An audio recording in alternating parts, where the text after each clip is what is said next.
Hey everyone, welcome back to another video. If it's your first time here, my name is Michael Shu and welcome. A couple weeks back, I posted a video where I was in the Wichita airport vlogging and telling all of you guys how I finished my multi-engine training in just 5 days. And all of you guys were down in the comments asking where I did my training, wanted to know more about my training and where I did it. So today in this video, I'm gonna be telling all of you guys everything you need to know about where I did my training. Alright, so we're gonna be breaking down this video into several different sections. First off, we're gonna be talking about why I chose this place to train as to all the other places where you could do your multi-engine training. Next off, we're gonna be talking about where I stayed and the facilities they had, and just show you around, show you what my room looked like. We're gonna talk about the schedule, what my daily routine was like when I was there training. And then we're gonna be talking about the aircraft that we flew in. We're also gonna be talking about the price. Last but not least, we're gonna be talking about the cons and some of the drawbacks when you do train here. However, most of it is great. I love this place. I'm glad I trained here. All right, so all of you guys might be wondering, what is the place I train on? What is the name of it? So are you guys ready? The name is, don't skip this ad. All right, so the name of the place I train at is called Prairie Air Service. It's not a flight school, it's a family-owned business. And this guy, it's primarily just one guy in his home with his family, but the one guy is the instructor and his home is at the airport, okay? So he lives on the airport. Alright guys, so it's so crazy how close he lives from the airport. So see in the background over here, that's his house. And you just go around here, boom, right there, that's the runway. That's how close it is. And people just park their airplanes right in front of their house. Look at that. Airplane, house, runway right there. This is an air park, so it's like a neighborhood where there's houses all around the runway. So everyone that lives in this area are probably pilots and they all own their airplane. So staying with him, his training is so convenient, you know. Literally he has his multi-engine in his garage and we taxi out and we start flying. That's how fast it is. There's no commute because you're basically living on the airport. He has students stay with him, which just makes it so much more convenient so that you don't need a car to drive to the airport and train. You do all your training in the house. So that's Prairie Air Services. It's this guy that lives on an airport and has students come and stay with him. He has students from all over the world. He had students from Singapore and all over America. I think he had Polish students come and train with him. However, he only takes 2 students at a time. One student is more there for a long-term training, getting their PPL instrument commercial, getting all their training, and then another student is gonna be there for like a shorter amount of time just to get their multi-engine training. And that was me. I was more of a second student, get my multi-engine rating and leave. And that's Prairie Air Service. I'm gonna leave a link to his website down below. However, keep in mind, his website is very old. He told me he also lost access to the website. Therefore, all of the prices on the website is not gonna be accurate at all.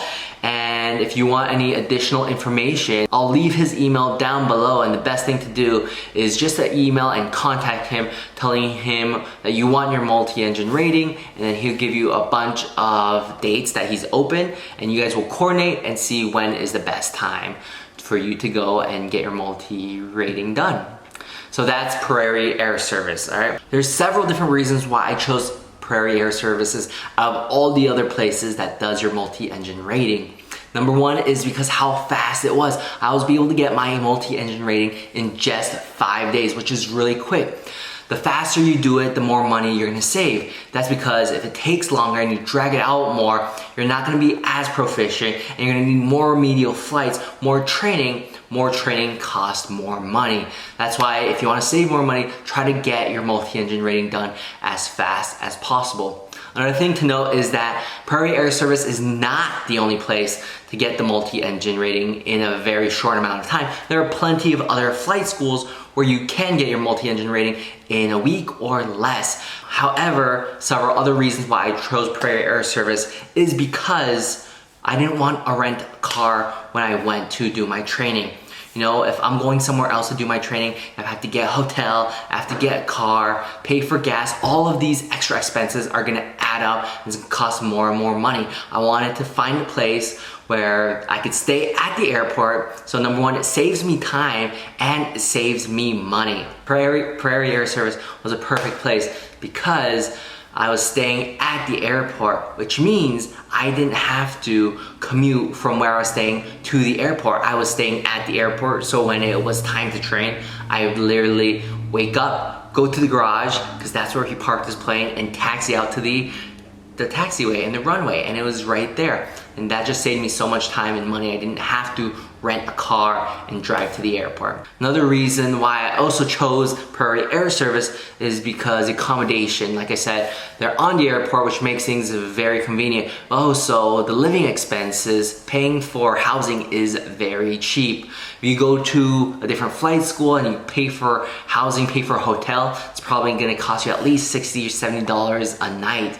However, here, if you stay with the instructor in his home with his family, you're paying $20 a night. And that doesn't include dinner. That's crazy, $20 a night, including dinner. So I stayed there for a week, 7 days, and the whole 7 days that for housing, it cost me $140, and that was including 7 meals, all right? So that is not bad at all. It's actually a very good deal. So that's another reason why I chose Prairie Air Service. Another reason why I chose this place is because I did not have to wait a long time for a check ride. Where I did most of my training in Southern California and San Diego, waiting for check rides was the worst. I have to wait at least 2 weeks to a month to get a check ride. And for multi-engine, there's only so many DPEs or so many examiners that can do that check ride for you. However, at Prairie Air Service, the instructor is really good friends with all of the DPEs in Kansas, so he knows all of them. And if one of the DPEs are busy, he'll call the other one, get set up for you the next day. So as soon as you're done with your training, you have your check ride the next day. So those are the reasons why I chose Prairie Air Service rather than all the other flight schools, is because it was very fast. I did not have to rent a car. I would be staying at the airport pretty much. The housing was inexpensive and it included dinner and did not have to wait long for a check ride. So those are the main reasons why I chose Prairie Air Service. Next off, let's talk about where I stayed. Like I said, I stayed with the instructor and his family, and they were all very sweet, and they have a section of the house where just for the students. Like I said, there are 2 students at a time. I had a nice small room, and the bathroom is shared between the 2 rooms, the 2 students, and there's also a nice study area. Let me show you some video clips of where I stayed.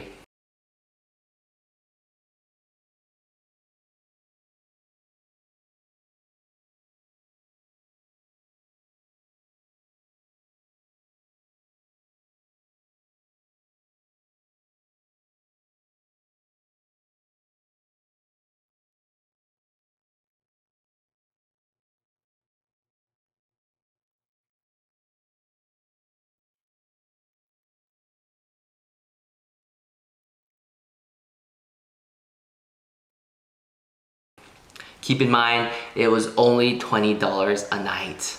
Not bad.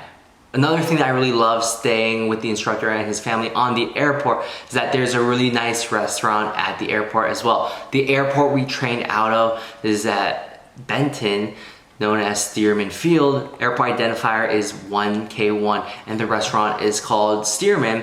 It's all named after the man who created the Stearman airplane. The restaurant was really great. It had really good food. So every day for lunch, I would walk down to the restaurant and have lunch. All right guys, I just finished eating at the restaurant over there.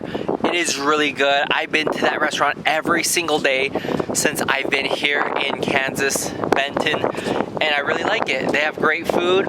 Next off, let's talk about my schedule. What was my schedule like the whole time I was there. Like I said, I got my multi-engine rating in just 5 days, which means 4 of those days were training and the 5th day was for my check ride. So within the beginning of the first day, I did not know how to fly a multi-engine airplane at all. However, by the end of it, he got me prepared, I was ready, and I passed the check ride the first time. So the schedule when you're there is gonna be pretty jam-packed. You're gonna be learning as much as you can every single day. So you usually have 2 flights a day, 1 in the morning, 1 in the afternoon, and in between those flights, you are gonna have a ground session. That's where he teaches you systems. That's where he teaches you different things about the airplane, what you need to know for the check ride. My instructor, he doesn't like to wake up very early, which is a good thing. You don't have to get ready and fly at 7 a.m., which is super exhausting. So it's glad we didn't have to do that. He would always say, we're gonna start our first flight no earlier than 9:30, all right? So it's nice that you can wake up, kind of take your time and get ready for that flight at 9:30. And we would usually have a 2-hour flight. 2-hour flight, we come back, it'd be around 11:30, 12. I'd go off to the airport restaurant, have my lunch there, take my time, chill, relax, and then we'd come back around 3 o'clock. That's when I would have my ground session. Ground session would usually last for an hour to an hour and 45 minutes. After that, we'd rest a little bit. Then we'll have dinner at 6 o'clock with the family. He likes to have dinner with his family, which is nice. So it would be my instructor, his wife. If his kids were around, we'd have dinner together, and the other student. So all of us would come together, have dinner, and I thought that was a really unique experience because, you know, we don't really know each other, but that's a time where we can really get to know each other better, talk about why we're passionate about airplanes, and he's a really smart guy, so getting to know him and what he did before flight instructing, getting to know the other student that was staying there was just a really cool experience. And the food was so good. The wife of the instructor, Kathy, so the instructor name is Herb. Herb and Kathy are the sweetest. The food that Kathy cooked was just so great, family style, you know. Every meal would be different. She would plan every meal a week ahead and plan to go to the grocery store, what to get for the specific meal. And like I said, every meal was just so special and it tasted so good. And I thought coming together, all of us having dinner together at the dinner table was a really good experience. Finish, you know, dinner around 6:30, 7, and it was summertime. That's when I did my training. So the sun wouldn't go down till like 9 o'clock. We'd have our training maybe 8 o'clock. That would be our second flight, and we'd come back around like 9:30 to 10. So that would pretty much be my day. So family's super nice, really cool experience, but that's pretty much how the day went. Next off, let's talk about the aircraft I flew. We flew an Apache, which is 160 horsepower in each engine. He has 2 G5s and a G430, I think. But here's a clip of the aircraft we flew. Alright, so this is the plane we've been using for my multi-training. It's the Apache. My instructor's owned this plane for almost 45 years, so it's been a very long time. He said he's flown across the world to Alaska, to Europe a few times. So it's a very old plane, but still flies amazingly. Let me give you a quick tour of the Apache.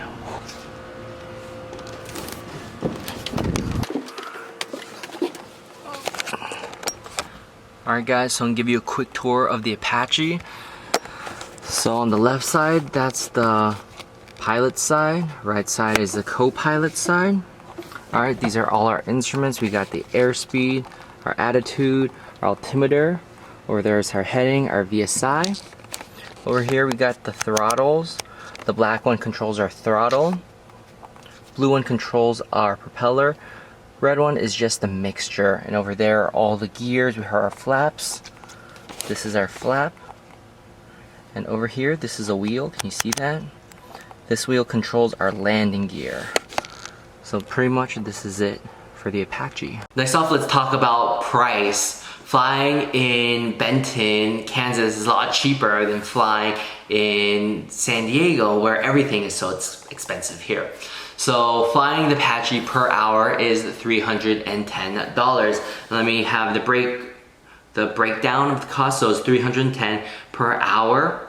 And then fuel would be, wow, fuel was 88 cents. And we flew 370 gallons. So 370 gallons times 0.88 comes out to 325. So I paid for $325. Wow. And 310 is including the instructor. So 310 with the plane and the instructor, and then 0.88 per gallon. So not bad at all. Not a bad deal at all. So I did my training in 16 hours. 16 hours is not a fixed amount of hours. Some people might come into this training already have some prior knowledge to multi-engine. Some people might come to this training having flown, you know, constant speed props or having flown retractable landing gears. He definitely loves people who has flown retractable landing gears before. And if you have that prior knowledge and that skill, it's gonna take you a lot shorter time. Whereas me, I've never flown a retractable landing gear. I've only flown fixed landing gears, and that definitely took a lot more time, a lot more getting used to. But yeah, he gave me so much crap for not flying retractable landing gears. So if you have that knowledge, it's gonna take you much shorter time, and he's not gonna send you into a check ride knowing that you're not prepared. He's gonna make sure you're prepared and ready before he sends you off. And that's why it took me 16 hours. Where someone who has more knowledge or is more prepared or ready sooner might have taken them a shorter amount of time. But for me, it took 16 hours. Last but not least, let's talk about the cons of this program, all right? So like I said, we did our training in Kansas, Benton, and I did it in the summer, so thankfully, every day I was there, we had good weather and we were able to fly every single day. However, that is not the case for everyone. A lot of people come in the winter sometimes or other times of the summer or fall, and you're not always gonna get good weather. And when you get days with bad weather, you can't fly. Another thing is that people take the time off their work to come here to do their training, right? So like for me, I took a week off just to come here to do my training. Like luckily, we had good weather. However, if we had bad weather, I might not have been ready for my check ride. We might miss 2 or 3 days for my training, and it only took me 4 days until I was ready for my check ride. So it's always good to book a few days extra in case you do get bad weather. But if you do have bad weather and you aren't staying there for a long enough time, you're gonna just have to come back to finish it. He was telling me a story where he had a student in the winter and he only booked a week and it was bad weather and they only flew 2 or 3 times, and he went back without his multi-engine rating because of weather. So then they had to coordinate, find another time for the student to come back and finish his training. So weather can really affect you, and that's something to keep in mind. Last but not least, one more thing that could be a con is that they have a very, very long waiting list. This guy is very popular. He is always booked, and for me to do my training here, I had to wait 3 months. 3 months, that's a long time, kind of. Depending on how fast or when you want your multi-engine rating, that could definitely be a make or break deal, having to wait that long. If you wanted your multi-engine next week, you probably would not be able to go to this Prairie Air Service because there's a long waiting list. So that's another thing to factor in. If you are currently in your training, like instrument or single engine commercial, and you still have a couple months out, I would highly recommend contacting him right now and figuring out when he's available to take you in for multi-engine if you want to go to Prairie Air Service. But those are the main cons: weather, limited time, and long wait list. All right, that's gonna be it for this video. I hope you enjoyed my complete breakdown of where I did my multi-engine rating and how I got it done in 5 days. If you guys do decide to go to Prairie Air Service, be sure to let Herb and Kathy know I missed them and let them know I said hi. All right, so I hope you guys enjoyed this video. If you guys found it useful and helpful, be sure to smash the subscribe button and hit the thumbs up. Leave a like, I would really appreciate it. Leave in the comments down below if you have any more questions. I would love to answer them. And be sure to check out this video I have right here. I don't know what video it is. I don't know what video I'm gonna put here, but be sure to check this video out. I'll see you guys in the next video. Bye.